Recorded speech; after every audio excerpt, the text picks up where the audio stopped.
근데 보시면은 도무지 알 수 없는 일이 벌어지기 시작을 해요. 제가 빨리 법인을 만들어서 법인 계좌를 오픈을 해야 안정적으로 기금을 마련할 수 있다라고 말을 했는데도 불구하고 어떻게 된 것이 임마리 씨가 진행하는 법인이 차입을 미뤄주더니만 한 달 정도 시간을 지체해서 법인채에서 받아야 하는 기부분을 법인으로 옮기는 게 되게 어려워졌습니다. 5월 10일 변호사에게 법인 설립 문의 메일을 보낸다. 5월 12일 정천수 이혁진은 사무소로 가서 변호사와 미팅을 갖는다. 임마리는 얼바인에서 전화로 그 미팅에 참석한다. 정천수는 그 미팅에서 정천수 지분 100% 법인 설립을 요구했다고 한다. 정천수는 미국에서의 비영리 법인 설립이 복잡하고 어려운 문제임을 인식한다. 5월 20일 시민포털 추진위원회에서의 발언들을 요약 정리하여 재연하였다. 김 변호사 발언의 일부이다. 지난번에 우리가 얘기했던 거 그냥 그대로 다 얘기해도 괜찮습니까? 신인 포털을 만드는데 아무래도 공익적인 면이 있긴 하지만 기본적으로 이거는 어떤 영리 법인이 돼야 될 것 같습니다. 미국 국세청으로부터 세금 면제 자격 받아서 도네이션 하시는 분들이 세금 혜택도 받을 수 있도록 해야 합니다. 그래서 당분간 도네이션을 해결하기 위해서는 비영리법인이 필요하지 않나 그런 생각이 듭니다. 지금 하려는 비즈니스는 순수하게 영리법인이 해야 될 것 같습니다. 비영리법인은 설립 목적에 충실해야 됩니다. 비영리법인이 이런 시민 포털을 만들어서 또 비영리법인이 갖고 있는 돈을 거기다 투자를 하는 게 그 비영리법인의 원래 설립 목적하고 맞느냐는 문제가 있을 수 있어요.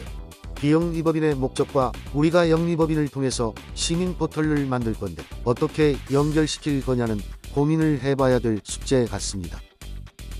6월 2일 임마리가 법인 설립이 지연되는 상황을 답답해하며 정천수를 재촉하는 대화이다. 비영리업체 설립 제가 했어도 2주면 되는데 6개월 세금 면제 서류는 그동안 준비하면 되고요. 이 작업이 비영리법인 없인 불가능하고요. 법인채 없이 이 기금을 마련한 것도 기적인데 이걸 누가 문제 삼기 전 법인채 문제 빨리 해결이 급선무입니다. 법인채 설립은 변호사님께 내일 치근해 보겠습니다.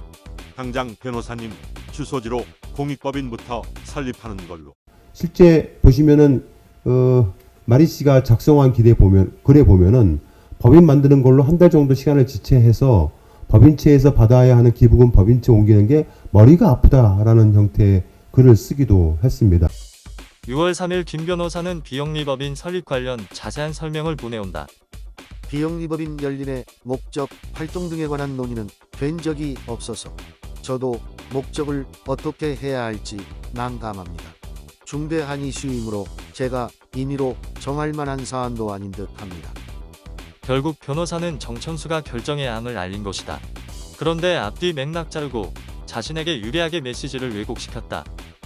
임마리는 개인 통장에서 모금된 기금의 규모가 커서 비영리법인 계좌로 이전하는 작업이 어렵다는 말을 한 것이다. 법인채 만드는 일은 임마리의 업무에서 배제되어 있었다. 정천수가 변호사하고만 관련 이야기를 했다.